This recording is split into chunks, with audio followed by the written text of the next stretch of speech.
तो चलिए स्टार्ट करते हैं आपका क्वेश्चन नंबर 25 से। ठीक है, 24 तक हम कर चुके थे या नहीं?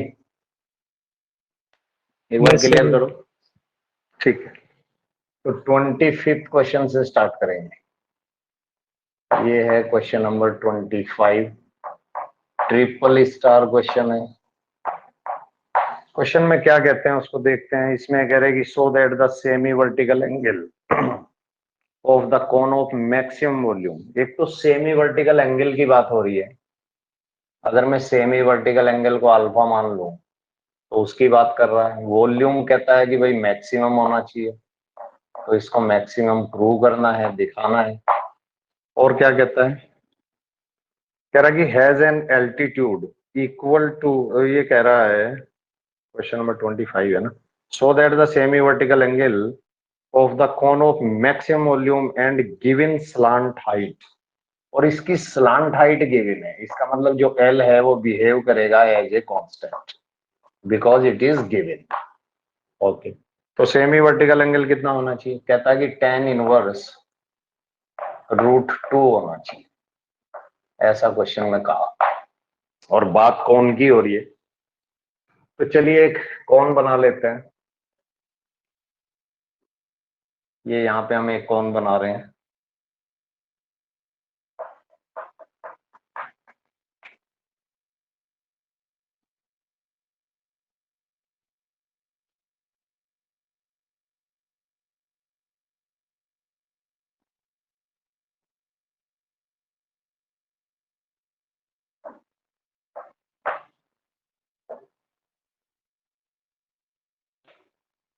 तो क्या क्या दिया गया? सेमी वर्टिकल एंगल को तो प्रूव करना, मैं इसको अल्फा मान लेता हूँ।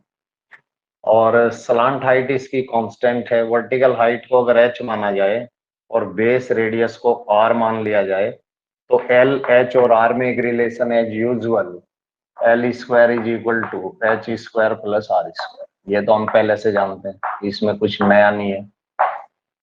लेकिन स्लांट हाइट इसकी एज ए कांस्टेंट बिहेव करेगी, ये हमें ध्यान रखना होगा। वॉल्यूम को मैक्सिमम दिखाना, तो कौन का वॉल्यूम होता है 1/3 पाई आर स्क्वायर एच। अब केवल एक ही टारगेट है कि इस फंक्शन को, जो हमारा मेन फंक्शन है, इसको सिंगल वेरिएबल में रिड्यूस किया जाए। ठीक है, चलो। तो आर स्क्वायर की वैल्यू यहां से निकाल लेते हैं, और ये जो कांस्टेंट रखा हुआ है ना, इसको रिमूव कर देते हैं, क्योंकि अदरवाइज तो बार बार लिखना पड़ेगा। ये क्रॉस में चला जाएगा, डिनोमिनेटर में आ जाएगा, तो यहां से मिल जाएगा 3v/पाई। राइट हैंड साइड में क्या मिलेगा? R square. आर स्क्वायर की वैल्यू यहां से निकाल लेते हैं, इन टर्म्स ऑफ एच आ जाएगी। आर स्क्वायर हमारा हो जाएगा L square minus H square. ठीक है जी, और इस वैल्यू को उठा के यहाँ पे रख देते हैं, तो ये हमारा हो गया L square minus H square, और इनटू में एच तो है ही आपके पास। प्रोडक्ट रूल से बचने का एक तरीका आसान सा, कि भाई इसको अंदर मल्टीप्लाई कर देते हैं और इस एंटायर फैक्टर को जेड मान लेते हैं। इसको मैं जेड कंसीडर कर लेता हूं। तो फाइनल फंक्शन मुझे कुछ इस तरीके से दिखाई देगा, z is equal to L square H minus H cube. अब मेरा फंक्शन सिंगल वेरिएबल में चला गया, क्योंकि एल तो बिहेव करेगा as a constant. First order D Z upon D H, ये हो जाएगा हमारा L square minus 3 times H square. Second order के लिए चलते हैं, D two Z upon D H square,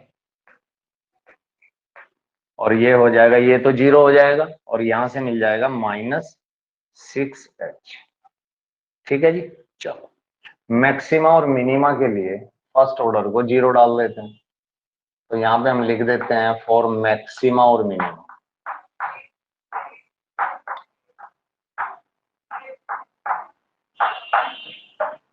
put D Z upon D H is equal to 0। चलिए first order को 0 के इक्वल रख देते हैं, एच के लिए सॉल्व कर देते हैं। तो यहां से मिलेगा L square minus 3 times H square is equal to 0, या फिर H is equal to L upon √3। ये हमें h की वैल्यू मिल जाएगी। इस वैल्यू के ऊपर सेकंड ऑर्डर डेरिवेटिव की नेचर चेक कर लेते हैं, वेदर इट इज पॉजिटिव और नेगेटिव। तो यहां पे हम लिखेंगे at h is equal to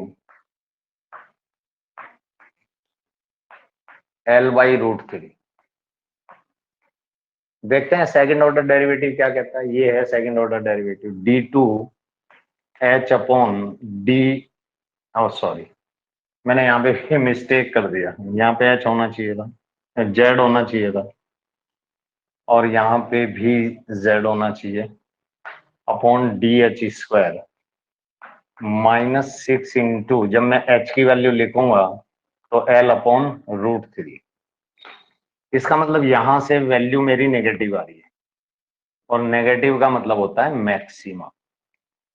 तो वॉल्यूम को मैक्सिमम तो दिखा दिया, अब तो केवल दिखाना ये है कि जो इसका सेमी वर्टिकल एंगल है दैट इज tan इनवर्स √2, ये दिखाना। तो इस ट्राइंगल को कंसीडर करते हैं, इस राइट एंगल ट्राइंगल को कंसीडर करते हैं। अब देखो, अल्फा के ठीक सामने वाली जो साइड है वो तो परपेंडिकुलर कहलाएगी, ठीक है जी, और ये बेस हो जाएगा उस केस में, ये हमारा परपेंडिकुलर और ये बेस। तो मैं tan अल्फा अगर यहां से कैलकुलेट करूं और इस ट्राइंगल को कुछ नॉमिनेट भी कर देते हैं, तो मैं यहाँ पे लिख भी देता हूं इन ट्राइंगल AMC क्या हो जाएगा इसके अंदर, perpendicular upon base means tan alpha, perpendicular upon base. Perpendicular की वैल्यू कितनी है भाई, r है, बेस कितना है वो h है, ये ठीक है। r की वैल्यू यहां से निकालनी पड़ेगी इन टर्म्स ऑफ l। तो यहां से जब हम निकालेंगे, यहां से देखो r² is equal to L² minus h², और h² का मतलब है L²/3, और एलसीएम लेके सिंप्लीफाई करेंगे तो r की वैल्यू निकल के आ जाएगी √2L अपॉन 3। इस वैल्यू को यहां पे सब्स्टिट्यूट करेंगे और साथ साथ h की वैल्यू को भी डालेंगे, तब r कितना होने वाला है, r तो होने वाला है √2L अपॉन 3, एक मिनट, √3, क्योंकि अंडर रूट भी ले लिया गया ना, अपॉन √3। अब यहाँ पे h की वैल्यू, h हमारा ये रहा L अपॉन √3, L अपॉन √3। तो देखो √3 तो कैंसिल हो गए और L भी कैंसिल हो गए, तो फाइनली हमें tan अल्फा की वैल्यू क्या मिल जाएगी, फाइनली tan अल्फा की वैल्यू मिल जाएगी √2। और अगर मैं यहां से सेमी वर्टिकल एंगल अल्फा की बात करूं तो it can be written as tan inverse √2, और this is the required result. ये हमारा फाइनल आंसर आ जाएगा, यही हमें प्रूव भी करना था, और वॉल्यूम को हमने ऑलरेडी मैक्सिमम दिखा चुके। तो मेरे ख्याल से क्लियर हुआ होगा। Yes sir. ठीक है, तो ये था हमारा क्वेश्चन नंबर 25, और अब हम बात करेंगे क्वेश्चन नंबर 26 की। तो काफी अच्छा क्वेश्चन है क्वेश्चन नंबर 26, थोड़ा सा लेंदी क्वेश्चन है लेकिन अच्छा क्वेश्चन है। देखते हैं क्या, देखने में तो एक ही जैसा लगेगा, 25 और 26 में कोई ज्यादा डिफरेंस आपको पढ़ने में तो नहीं लगेगा, लेकिन करने में लगेगा। तो ट्रिपल स्टार क्वेश्चन है, क्या कहते हैं क्वेश्चन में उसको जरा एक बार पढ़ लेते हैं। इसमें कह रहे हैं कि सो that the semi vertical angle, बिल्कुल सेम लैंग्वेज यहाँ तक, ऑफ राइट सर्कुलर कोन, यहाँ तक भी same language, of given surface area.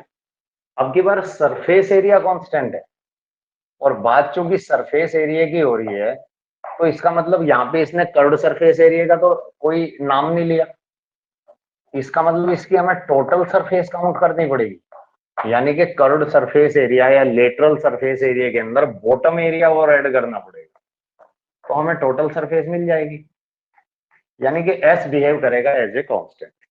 बात हो रही है सेमी वर्टिकल एंगल की, वो कितना होना चाहिए वो आखिर में बताएगा। एंड मैक्सिमम वॉल्यूम, और इसका वॉल्यूम भी मैक्सिमम प्रूव करना है, ये हमारा मेन फंक्शन हमें मिलेगा, बनेगा। और सेमी वर्टिकल एंगल आना चाहिए साइन इनवर्स 1/3। देखने में देखो मोरलेस एक ही जैसा लग रहा है। चलिए तो सबसे पहले सरफेस एरिया देख लेते हैं कितना होगा।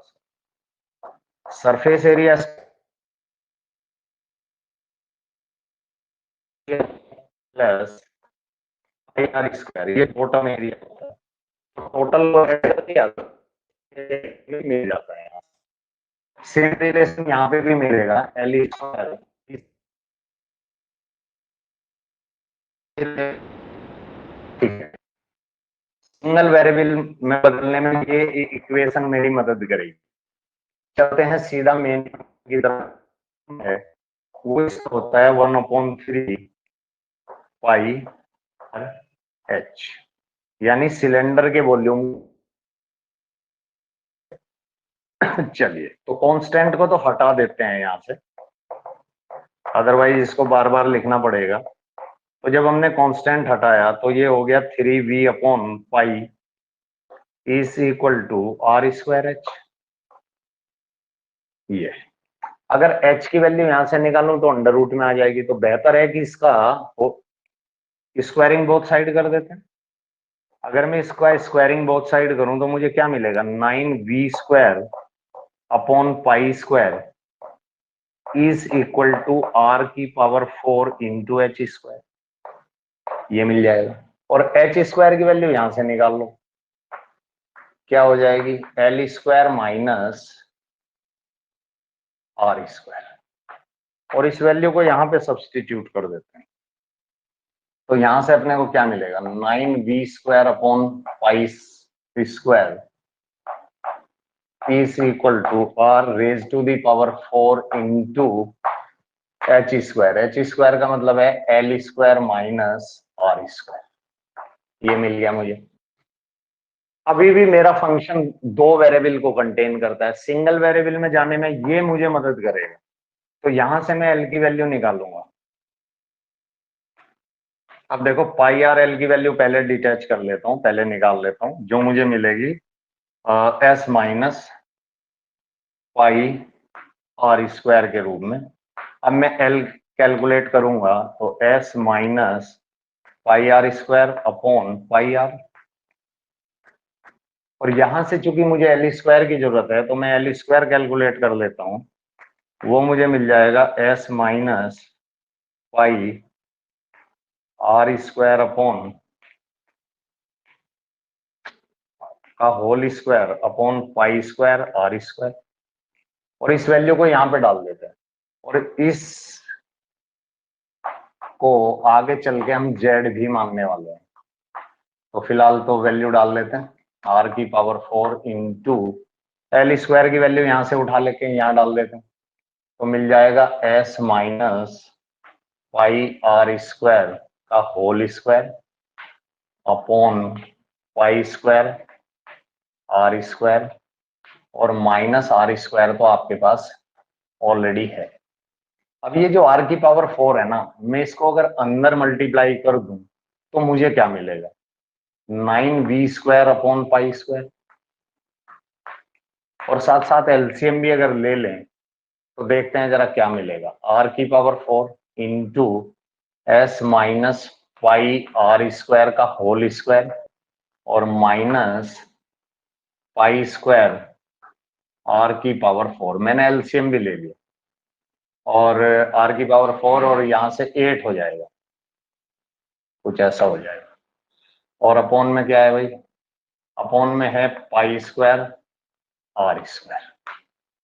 r² की मल्टीप्लाई मैंने इस फैक्टर में भी की, इसमें भी की, साथ में एलसीएम भी लिया।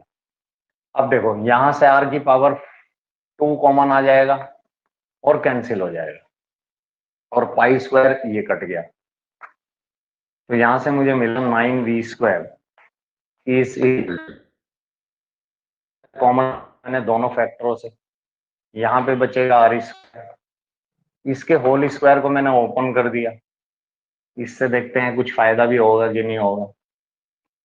कोसेंट रूल से भी बचना चाहिए कि मल्टीप्लाई करते हैं, कोई फायदा नहीं। कोसेंट रूल से भी बचना जरूरी है, तो फिर तो डायरेक्ट ही मल्टीप्लाई कर देते हैं। आर की पावर 4 की डायरेक्ट मल्टीप्लाई कर देते हैं, तो मिल जाएगा 9v² upon pi square is equal to, यहाँ पे जब मल्टीप्लाई करूंगा तो 2 पावर रह जाएंगे ऊपर और रह जाएगा s minus pi R square का होल स्क्वायर, और डिनोमिनेटर में बचेगा केवल और केवल पाई स्क्वायर। यहां मल्टीप्लाई करेंगे तो r की पावर 6 हो जाएगा। ये हो गया r की पावर 6। ठीक है जी। अभी ये कटेगा नहीं, ध्यान रखना, एलसीएम भी लूंगा। तो 9v² upon pi square is equal to are square. इसको ओपन कर देते हैं। ओपन करेंगे तो मिलेगा s² माइ प्लस पाई स्क्वायर r की power 4 minus 2 pi s R square यानी 2ab, और माइनस पाई स्क्वायर r की पावर 6 अपॉन पाई स्क्वायर। अब देखो ये पाई स्क्वायर भी कट गया। हाँ जी बताओ। सर वहाँ पे आर की पावर 8 नहीं आएगी? 8 क्यों आएगी? बताओ 8 क्यों आएगी? इसकी मल्टीप्लाई इसमें करोगे तो पावर ऐड होगी या मल्टीप्लाई होगी आपस में, ये बताओ।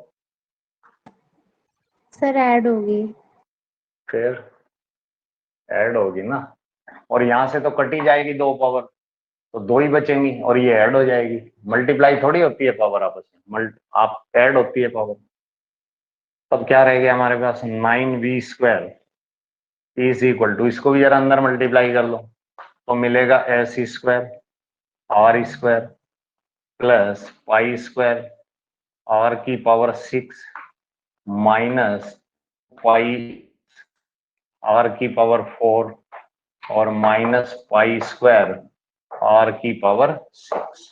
अब पाई स्क्वायर r की पावर 6 तो कैंसिल हो जाएगा, एक पॉजिटिव है एक नेगेटिव है, और इसको z मान लेते हैं। तो कुल मिला के क्या मिला? z is equal to s² r² और माइनस 2 पाई s r की पावर 4। ठीक है जी। और s हमारा कांस्टेंट है, ये बात ध्यान रखना। चलो तो फर्स्ट ऑर्डर डेरिवेटिव निकाल लेते हैं। तो फंक्शन हमारा सिंगल वेरिएबल में चला ही गया। तो फर्स्ट ऑर्डर डेरिवेटिव मतलब dz अपॉन dr क्या मिलेगा? 2s² और माइनस 8 पाई s r³। Second order d2z upon dr², यहां से मिल जाएगा आपको 2s² माइनस 24 पाई s r²। मैक्सिमा और मिनिमा के लिए फर्स्ट ऑर्डर को 0, तो यहां पे लिखेंगे फॉर मैक्सिमा और मिनिमा। चलो फर्स्ट ऑर्डर को 0 डाल देते हैं। Put dz upon dr is equal to 0। इसको 0 डालते हैं, ये रहा हमारा फर्स्ट ऑर्डर डेरिवेटिव। कॉमन भी निकाल लेता हूं साथ साथ, एक तो 2 कॉमन आ जाएगा, s कॉमन आ जाएगा और r कॉमन आ जाएगा। तो 2 common, s common, r common. तो यहां से क्या बचा? एक तो s बचा, माइनस यहां से 2 कॉमन ले लिया था तो 4 बचा, साथ में पाई बचा, s कॉमन ले चुका हूं, यहां से r² बच जाएगा, ये 0। अब देखो ना तो 2 0 हो सकता, ना ही s 0 हो सकता, और ना ही रेडियस 0 हो सकती। ये तो 0 हो नहीं सकती, इसका मतलब ये फैक्टर 0 होगा। तो it implies that s minus 4 pi r² is equal to 0। यहां से r के लिए सॉल्व कर दो तो r की वैल्यू आ जाएगी s अपॉन 4 पाई का अंडर रूट। एस अपॉन 4 पाई का अंडर रूट। बस इस वैल्यू के ऊपर सेकंड ऑर्डर डेरिवेटिव की नेचर चेक कर लेते हैं। ये रहा सेकंड ऑर्डर डेरिवेटिव। तो d2z upon D R square is equal to 2s square minus 24 pi S और इंटू आर स्क्वायर। अब आर स्क्वायर की वैल्यू यहां से निकाल दो, एस अपॉन 4 पाई आ जाएगी। तो ये हो जाएगा हमारा एस अपॉन 4 पाई। ये 24 था ना, यस ये 24। चल एक तो पाई कैंसिल हो गया और 4 से काटेंगे तो यहाँ पे कितना आ जाएगा, नहीं नहीं 6 आएगा ना। और s की s में मल्टीप्लाई एस स्क्वायर, यानी सेकंड ऑर्डर की वैल्यू देख लो रिड्यूस करने के बाद क्या मिलेगी। आपको मिल जाएगी 2s स्क्वायर ये है और 6x स्क्वायर ये माइनस 4s स्क्वायर, यानी कि निगेटिव आ गया। और निगेटिव का मतलब हो गया मैक्सिमम। तो आपने इसके वॉल्यूम को तो मैक्सिमम दिखा दिया, ठीक है जी, वॉल्यूम मैक्सिमम आ गया। अब तो केवल ये दिखाना कि सेमी वर्टिकल एंगल इतना होना चाहिए। तो कुछ पर्टिकुलर पोर्शन को रब करना पड़ेगा। किसको रब करना चाहिए, इतना पार्ट रब कर दें, कौन सा Yes. पार्ट रब करें, क्योंकि स्पेस नहीं यस है सर। और नीचे भी स्पेस नहीं है, साइड में भी स्पेस नहीं है, थोड़ा लेंदी क्वेश्चन है ना, इसलिए तो ये कर लेते हैं, ऐसा कर लेते हैं, इतना इसको हटा देते हैं, इसको भी हटा देते हैं। ये तो क्लियर हो ही गया, इसमें कोई डाउट ही नहीं है। फिर इसका भी क्या करेंगे, इसको भी हटा दो। और क्या करें, मैक्सिमम तो कर दिया। फर्स्ट ऑर्डर हमने कहाँ जीरो रखा था, वो भी चलो, आर की वैल्यू तो है ही हमारे पास, कोई इशू नहीं है, तो इसकी कोई जरूरत नहीं है और इसकी भी अब कोई जरूरत नहीं है। चलिए अब इस ट्राइंगल को कंसीडर करो, ए एम सी को। तो मैं यहाँ पे लिख रहा हूं in triangle A M C. यहाँ पे मुझे साइन की बात करनी है, तो साइन अल्फा मेरा हो जाएगा पी बाई एच। अल्फा के ठीक सामने वाली साइड परपेंडिकुलर, यानी R by L. R by L, R की वैल्यू मेरे पास ये रखी, एल मुझे निकालना है, बस इतना डिफरेंस है। तो वो मुझे कहां से मिल जाएगा भाई, एल तो रहने दो, एस की वैल्यू क्या आई थी, कुछ याद है आपको, वो भी उसकी भी जरूरत पड़ेगी ना, क्योंकि एस को भी हटाना है। मेरे ख्याल से 4 पाई आर स्क्वायर आई थी, जो मुझे याद आ रहा है। जय बाबू Yes, sir. कितनी थी, यस सर। चलो आर की वैल्यू तो ये डाल ही देता हूं मैं। तो ये तो हो जाएगी, कितनी थी यार एल की वैल्यू, वो गलती से रब हो गया। एस अपॉन ये तो है 4 पाई। अब एल की वैल्यू बताओ, तभी बात बनेगी। एल की वैल्यू क्या निकल के आई थी, नहीं तो फिर मुझे यहाँ से निकाल लेता हूँ ना। चलो यहाँ से निकाल लेते हैं, कोई दिक्कत नहीं है। यहाँ से निकाल लो या यहाँ से निकाल लो, यहाँ से निकाल लें, एक ही बात है, यहाँ से निकाल लेते हैं, ठीक। अब देखो यहाँ पे देख लो, यहाँ से अगर आप एस की बात करोगे तो स्क्वायरिंग बोथ साइड कर दो और फिर क्रॉस मल्टीप्लाई कर दो। तो एस की वैल्यू क्या है, 4 पाई आर स्क्वायर है ना, 4 पाई आर स्क्वायर। इस वैल्यू को बस यहाँ पे डाल दो आप, इसके अंदर देखो क्या मिलेगा, पाई आर एल। राइट साइड में क्या है, एस माइनस, एस की वैल्यू कितनी है 4 पाई आर स्क्वायर और माइनस पाई आर स्क्वायर। क्योंकि हमें तो आर और एल से मतलब है ना, एस से तो कोई लेना देना है नहीं, इसलिए। अब देखो पाई आर एल, इधर देखो कितना बचेगा, 3 पाई आर स्क्वायर, ठीक है। एक तो पाई कैंसिल हो गया और क्या, आर से पावर, ठीक। मुझे आर बाई एल चाहिए, तो आर ये है इसके नीचे एल चला जाएगा और 1 के नीचे 3 आ जाएगा, तो आर बाई एल कितना मिल जाएगा 1/3, और आर बाई एल को मैं क्या लिख सकता हूँ साइन अल्फा, तो it means it can be written as sine alpha is equal to 1/3। तो भाई सेमी वर्टिकल एंगल जिसको अल्फा कहा जा रहा है उसकी वैल्यू क्या आ जाएगी साइन इनवर्स 1/3। तो बेहद ही इंपॉर्टेंट क्वेश्चन था, थोड़ा सा लेंथी है, बाकी कुछ नहीं। ये हमारा फाइनल रिजल्ट आएगा, ठीक हो गया,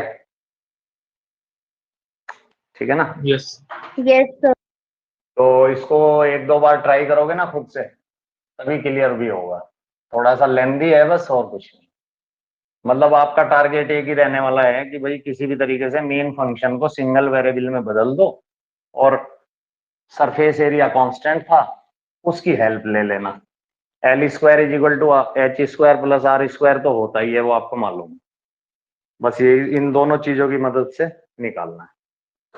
अब इसकी मिसलेनियस में कुछ अच्छे अच्छे क्वेश्चंस दिए गए हैं मैक्सिमम मिनिमा के ऊपर बेस्ड, वो मैं आपको कराऊंगा। तो कुछ अच्छे क्वेश्चंस हैं, जैसे आपके पास अगर बुक है तो थोड़ा सा मार्क कर लो। Question number 8, question number 9, question number 10, 8, 9, 10, question number 11, 12, 15, 17 और लास्ट है 18। तो शुरू करते हैं क्वेश्चन नंबर 8 से, और अब हम पहुंच जाते हैं मिसलेनियस के ऊपर, है ना। चलिए, तो अब हम मिसलेनियस एक्सरसाइज कर रहे हैं और उसका क्वेश्चन नंबर 8 क्या कह रहा है। क्वेश्चन में कह रहा है कि find the maximum area. Area को अगर हम ए से डिनोट करें तो इस एरिया को मैक्सिमम दिखाना है, ये पहली बात हुई।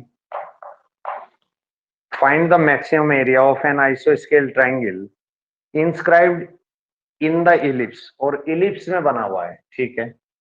कह रहा कि with its vertex at one end of the major axis. Ellipse की इक्वेशन भी दी जा रही है, that is x square upon a square plus y square upon B square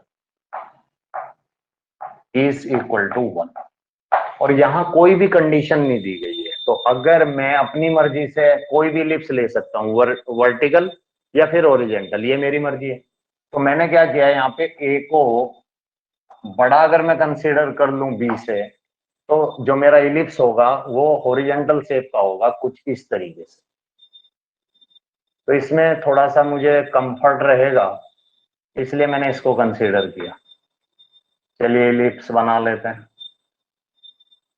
कुछ ऐसा दिखेगा। और इन्होंने ये कहा कि इसके अंदर एक ट्रायंगल है, वो भी आइसोस्केल ट्रायंगल है, और उसकी एक वर्टेक्स मेजर एक्सिस के वन एंड के ऊपर है। तो ए डैश हमारी मेजर एक्सिस होती है, इसको मैं फिलहाल ए डैश मान लेता हूँ, इसको ए मान लेता हूँ। और यहाँ पे मैं एक बना रहा हूँ आइसोस्केल ट्रायंगल, ये मैंने एक ट्रायंगल बना दिया। दो साइड इसकी बराबर होंगी जैसा कि क्वेश्चन में कहा गया, ऐसा कुछ।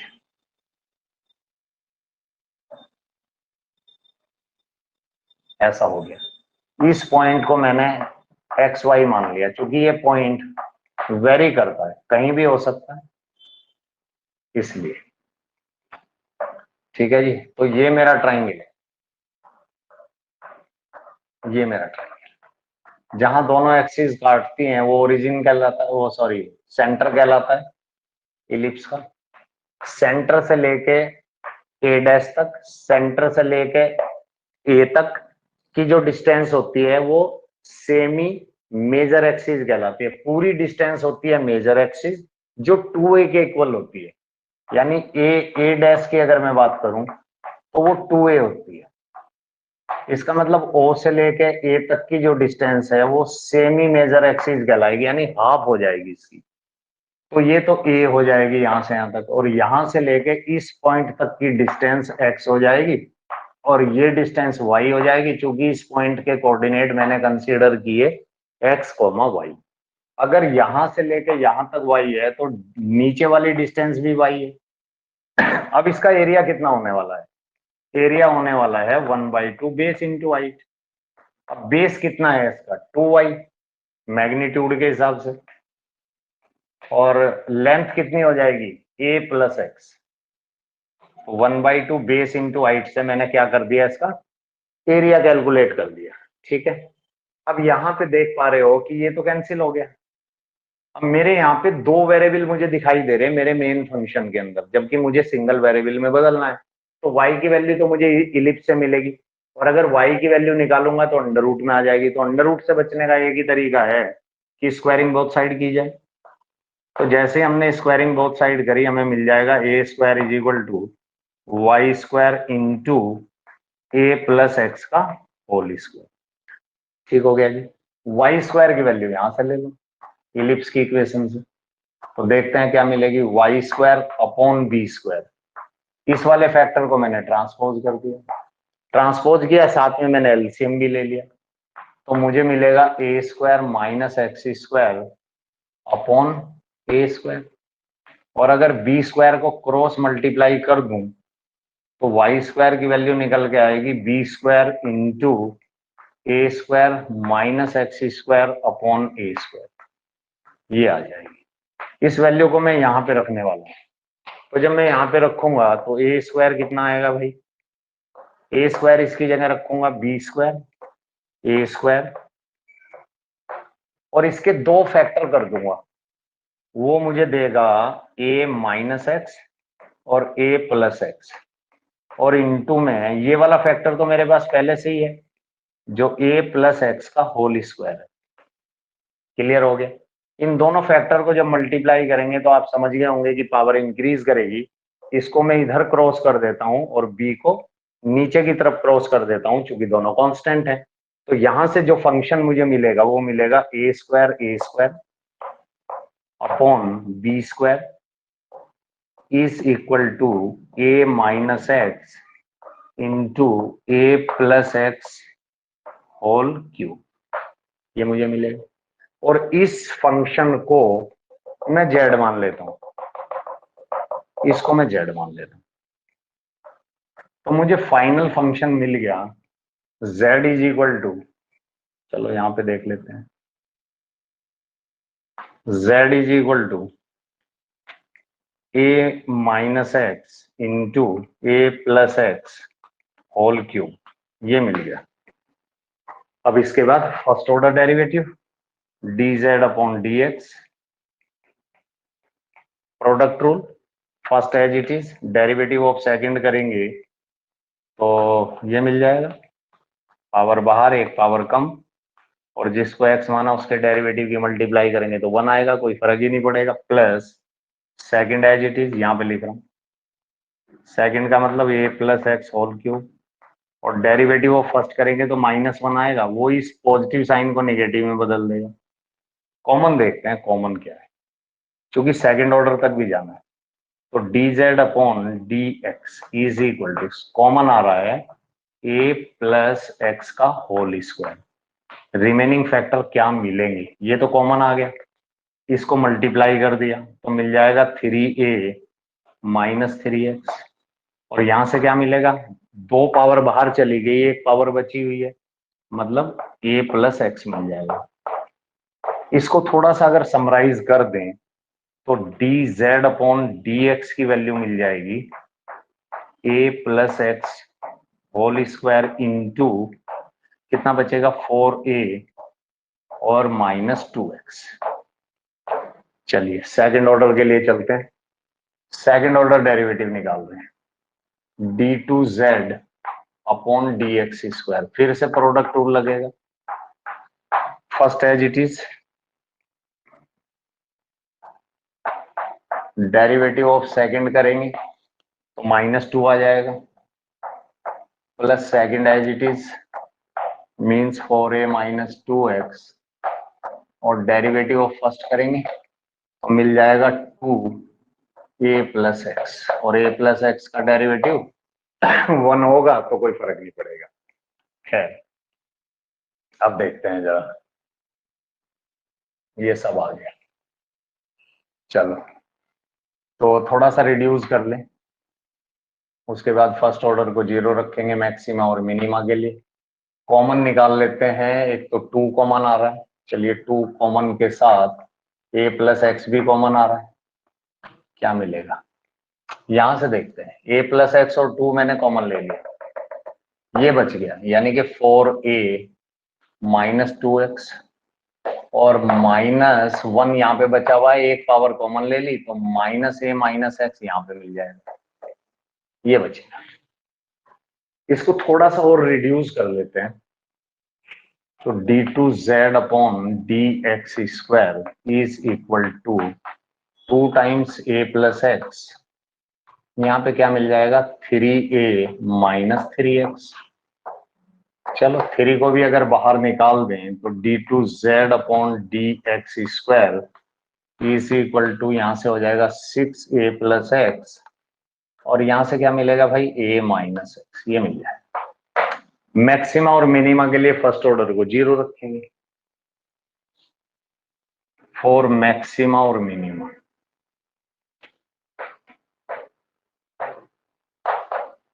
फर्स्ट ऑर्डर को 0, put dz upon dx is equal to 0। चलिए 0 रख देते हैं इसको, ये है आपका फैक्टर। फर्स्ट ऑर्डर रिड्यूस करने के बाद ये मिला था, ठीक है। तो यहां से देखो जरा, a plus x whole square into 4a minus 2x is equal to 0। अब देखो ये फैक्टर तो 0 नहीं हो सकता, क्योंकि a प्लस एक्स इसकी हाइट है, तो ये तो 0 नहीं हो सकता, तो इसको तो हम छोड़ देंगे और लिखेंगे as a plus X never be equal to 0। तो इसका मतलब कौन 0 होगा, जो फैक्टर बचा वो 0 होगा। थोड़ा सा स्पेस यहाँ पे ले लेते हैं,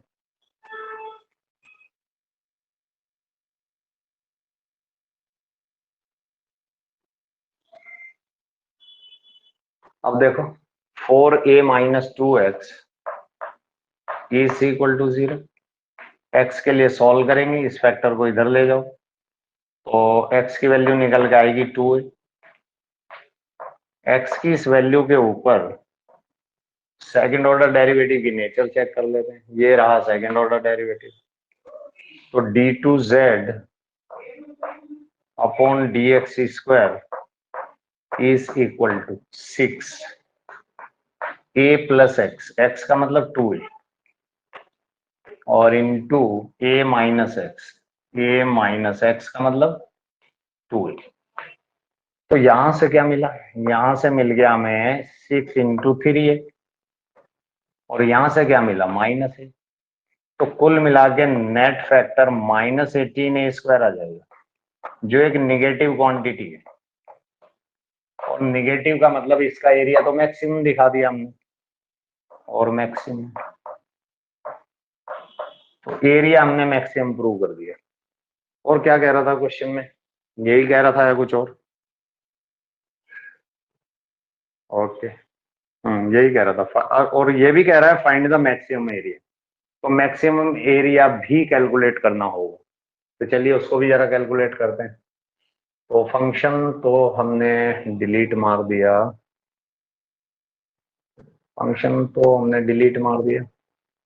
तो कुल मिला के जो हमारा फंक्शन था ना, जो एरिया ए फंक्शन तैयार हुआ था, उसमें ये x की वैल्यू डाल देना, तो आपको a मैक्सिमम भी पता चल जाएगा, ठीक है।